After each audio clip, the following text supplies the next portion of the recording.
कारण पंढरपूरची निवडणूक मीडियामधून फार त्याला मोठं हाईक केलं गेलं होतं, पण वस्तुस्थिती तशी नव्हती. पण जसं जसं वातावरण पुढे सरकत गेलं आणि पूर्णपणे झोकून देऊन आम्ही दोघांनी आणि सगळ्या सहकार्यांनी त्या निवडणुकीमध्ये लक्ष घातलं, काम केलं. त्यामुळं निश्चितपणे पंढरपूर नगरपालिकेमध्ये भारतीय जनता पक्ष आणि आपल्या मित्र पक्षाची सत्ता ही येणार आहे. काळ्या दगडावरची रेग आहे. त्याचबरोबर आपल्या भागातील दुसरी मोठी नगरपालिका म्हणून मंगळवेढा नगरपालिका आहे. त्या सोहळ्यामध्ये बोलायला पाहिजे होतं, पण तुम्ही बोलला काय?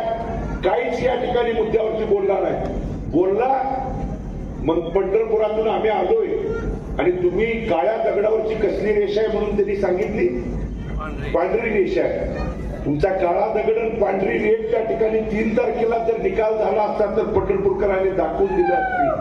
पण मी अजून देखील पत्रकार बंधू इथं उपस्थित आहे, त्या नेत्यांना आव्हान आणि विनंती करतो, सरकार जर तुमचं असेल तर तुम्ही सूचक म्हणून मी त्या ठिकाणी सही करतो, तुम्ही अनुमोदक म्हणून ते नेते यावेत आणि पंढरपूरचा निकाल 3 दिवसात तुम्ही लावा. तुमचं सरकार आहे ना, 7, 8, 10 तारखेच्या आत लावा. आपलं मतदान 20 तारखेला आहे.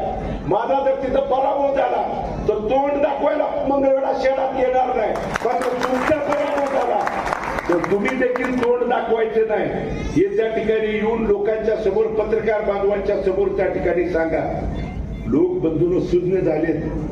आज चिन्ह वाटपाच्या वेळी देखील